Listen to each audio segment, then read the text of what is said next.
could almost convince yourself that you were in the Mediterranean Sea. There's a sign of the incoming tide, of course, with the muddy water from the Gypsy Race River being sort of pushed back.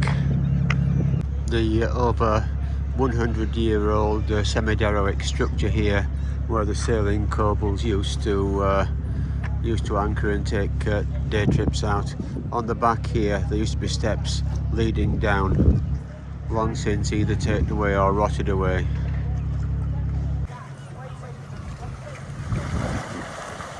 This is one of the old, I call them sea flush toilets, but I've seen it referred to in literature as a sea flush latrine that was built, I don't know, probably about 150 years ago. It's the female one I just showed you. This is the remains of the male one. I've never seen the tide as high as this.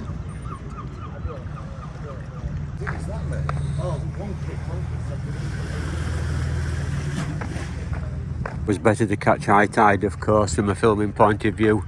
It's rather pot luck, really, when you're coming through from the Leeds-Wakefield zone. Try to catch a nice day when it's not raining at Bridlington, when it's not freezing cold, and also high tide. There's a decent swell there, look. See a cormorant there just diving down.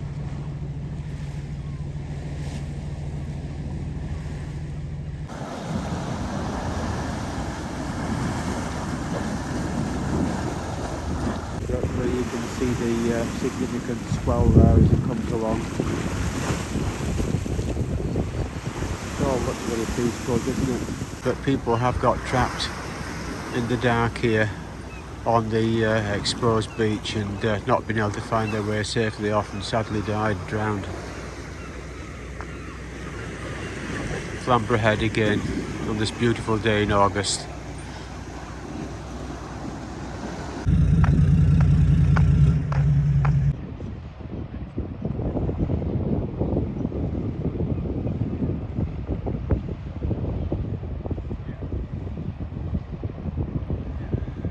It's mainly fishing for lobsters now here at Bridlington. Years ago, it was only at the time of actual fish.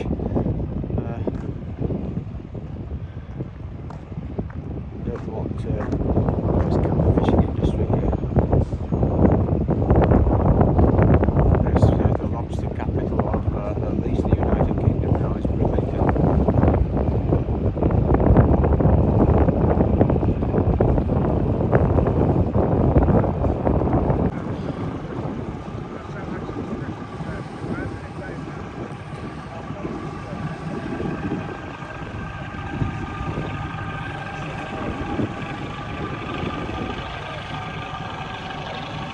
Seems like there's some sort of race or something going on with the Royal Yorkshire Yacht Club today. You can see race control there.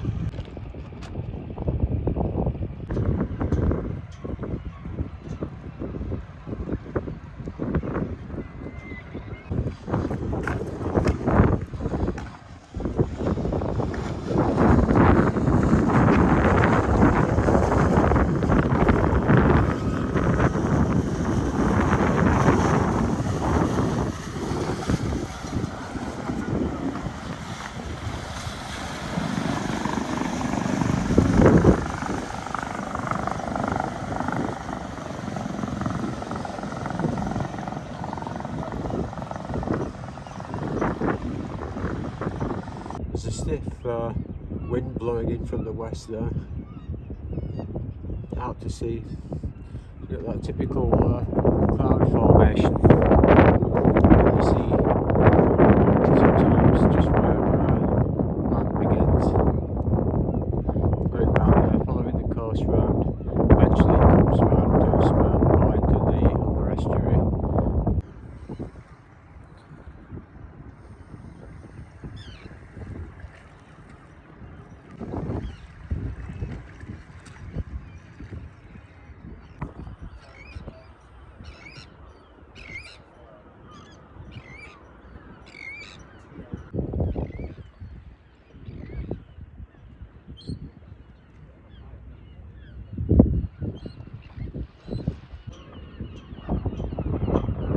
race control or something like that.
Signs of life on the Yorkshire Bell there. There's a tender just gone alongside.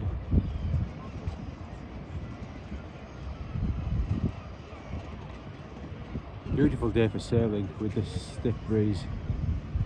You could call it a wind actually.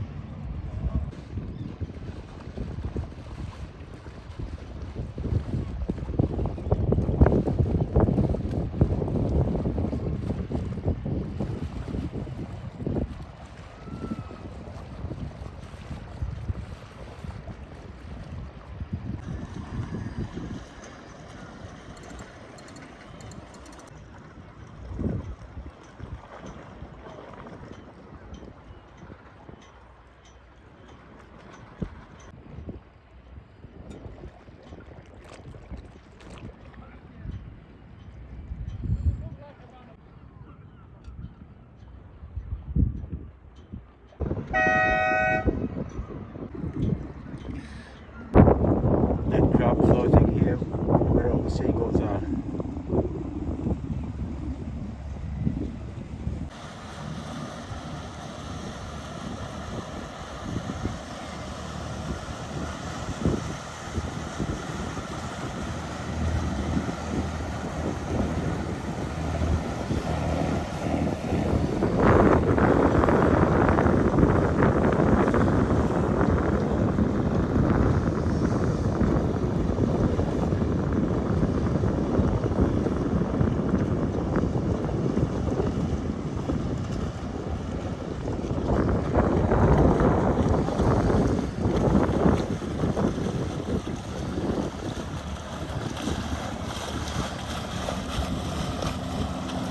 One of Bridlington's sailing cobbles, actually cobbles.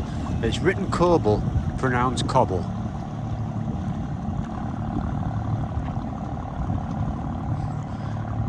Why that is, I've got no idea.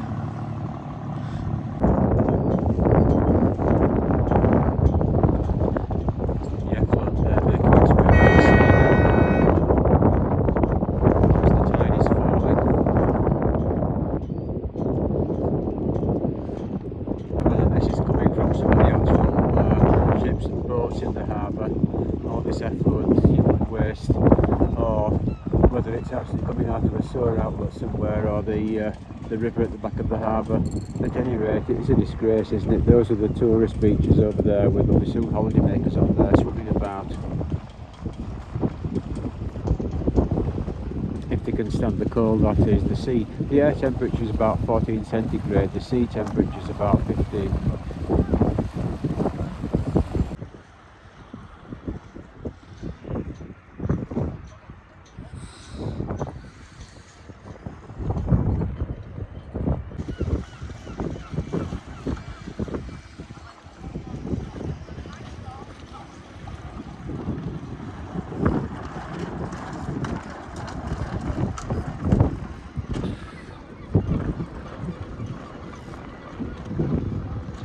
high tide at Bridlington. It's just starting to fall now.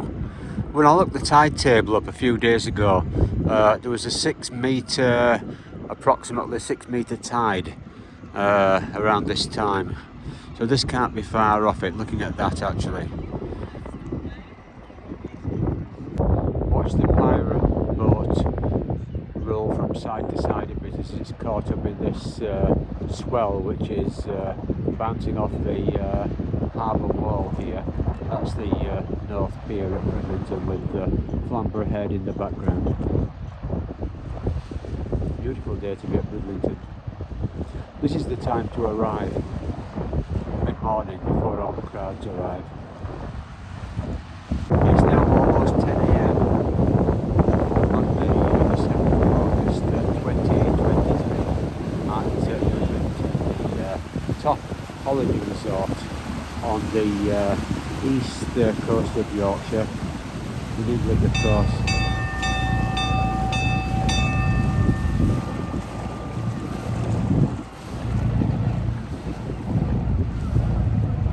This is a well-known sailing yacht at Bridlington. It's called Aquaholic. I've seen it in some places here. It's the best day I've seen for sailing for a long time, because there's a stiff wind actually blowing from my back here, from the west, from the land side, and because Bridlington Bay is sheltered and facing east, it means you've got the wind, but also the waters of the bay are quite calm, perfect for a sailboat. I used to sail a Wayfarer sailboat and a topper racing dinghy, and it's one of the best experiences to experience for the first time the power of the wind pulling a boat forward with the bubbling of the water underneath the transom, underneath the keel of the boat. Health and safety won't let me hire a boat anymore inland, so I don't have a appropriate certification for sailing. That was when health and safety came in, but back in the 1980s it was a free-for-all. I mean, you could just sort of go to one of these inland reservoirs where they had sailing boats or local authority sailing place, rent a big Wayfarer, put a storm sail on it and take it out in a tremendous wind and really enjoy yourself. The trouble is, a lot of people just turned them over and had to be rescued, and in the end, as with the rest of the UK, with everything of which I was partly involved in a totally different field, but health and safety came in, risk assessment came in, a lot of the fun went out at the same time. I suppose things are safety, but a lot was lost.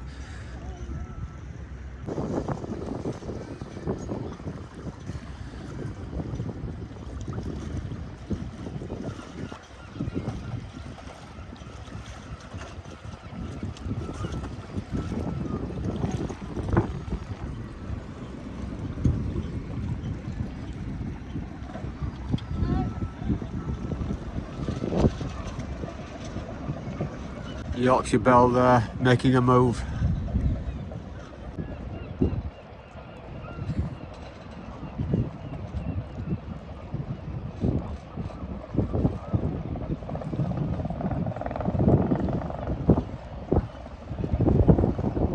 The worst here though is the effluent. Can you see on the video how the colour of the water changes? Now the tide is actually on its way out.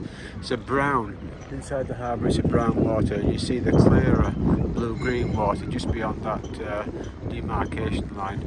This yacht is just about to enter the effluent zone with much fresher water, not totally clean water of course outside the harbour. There it is, it's just passing through the effluent now.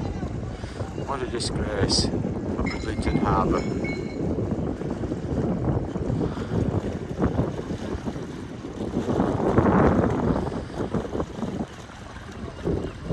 The view of the effluent zone, which stretches from down there.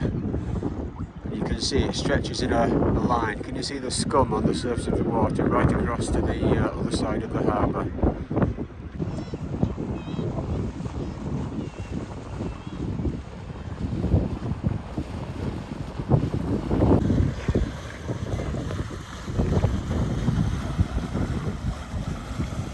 passing the effluent barrier now to enter Bridlington Harbour.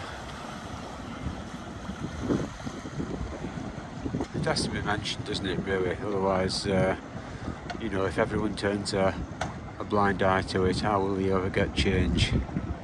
The river, I've mentioned it before, right at the back of the harbour there.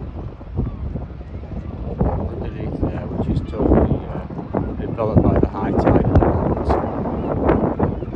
It's just possible that the effluent is caused by sewage overflow further inland and then coming down the river there. Surely it can't be from the boat. I think it's probably because we've had very severe rain in Yorkshire over the last couple of weeks. In fact, all the reservoirs that I've seen seem to be full, which is very unusual for August, which of course is our midsummer. In which case, the answer and the blame lies further inland, doesn't it? And not with Bridlington Harbour. Bridlington Harbour is just the place that receives it, and where you see a line of it there at the harbour entrance as the tide goes out. The problem being, of course, as I've already mentioned, those are the beaches there. Beaches that will be packed with holiday makers in 2 or 3 hours time, and people will be paddling in the sea, and this effluent that's going out to sea now will likely be washed in on the next tide. I mean, I ought to know, I've seen it all going back over decades. I've seen it as a child on the beach there.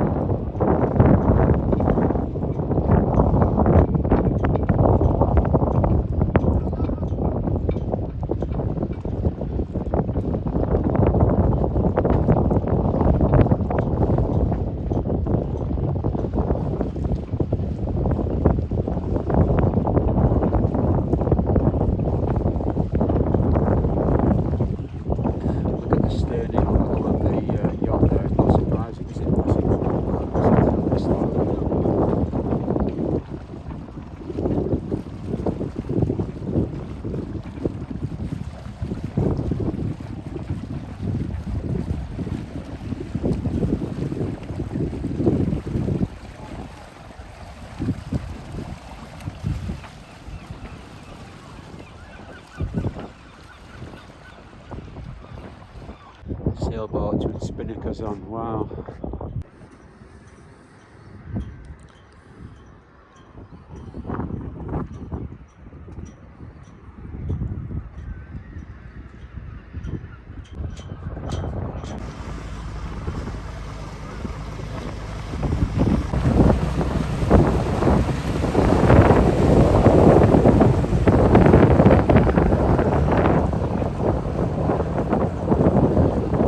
If you went back 100 years or more than that, this is what you'd see on the seas around here. The sailing cobble, which of course was used for fishing.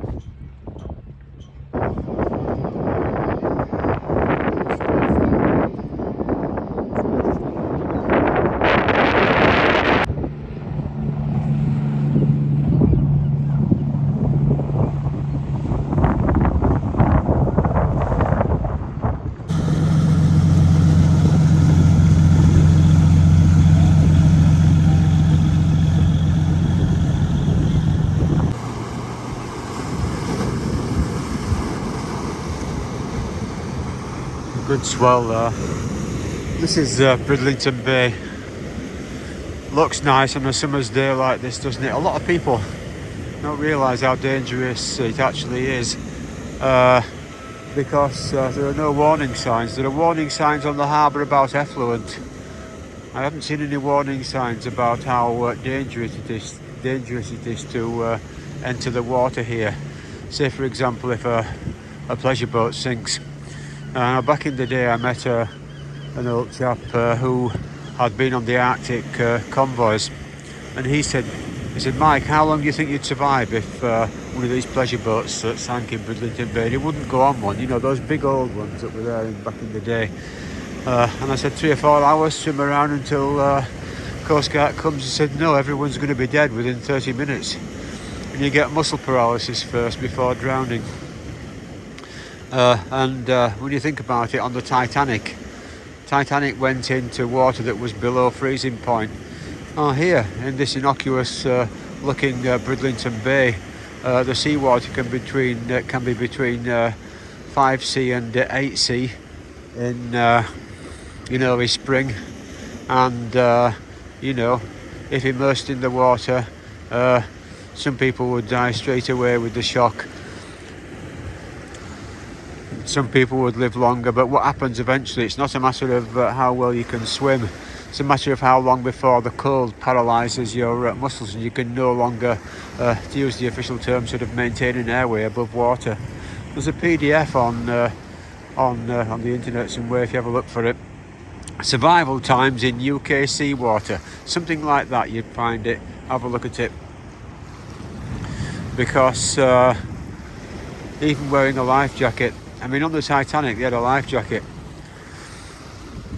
didn't do them any good because of the people didn't die of hypothermia on the Titanic. There wasn't time to die of hypothermia. People had their muscles paralysed with the intense cold, and the same thing has happened to people here.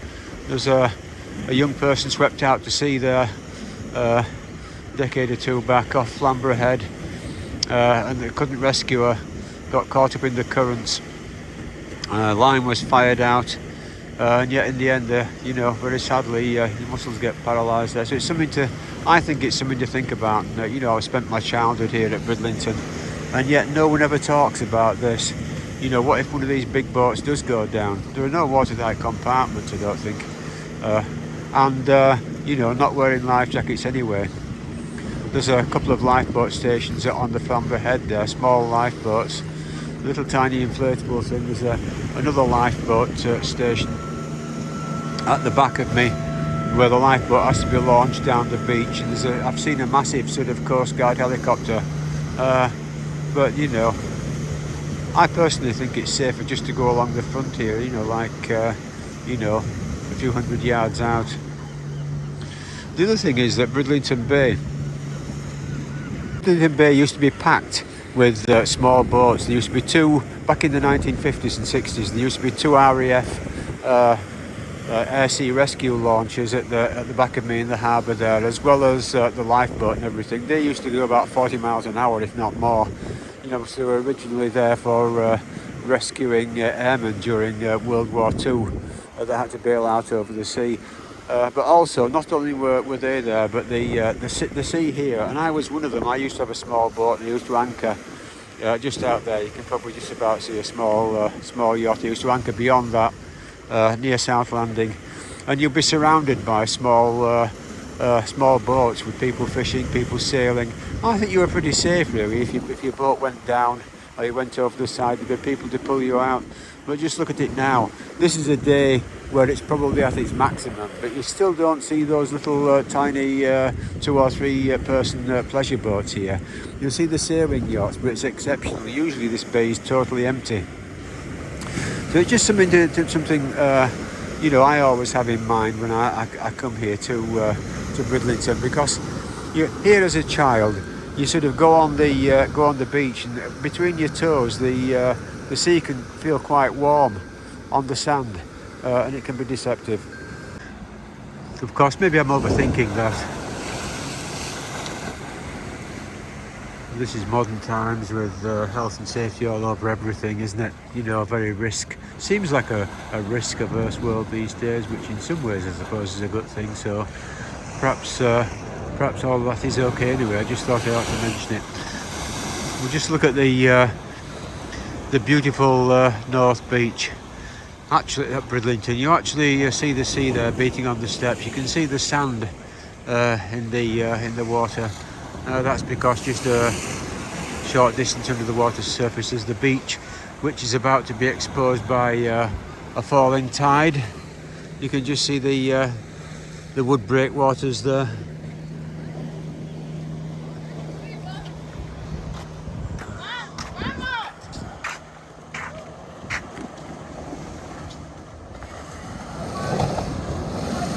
Apart from the dangers inherent in the sea, which I guess you get anywhere, Bridlington is, I think, a pretty safe place to be. Never known any sharks here. There are certainly no saltwater crocodiles. There isn't any dengue. You haven't got any malaria or any of those type of problems. You might get bitten by sandflies on the beach.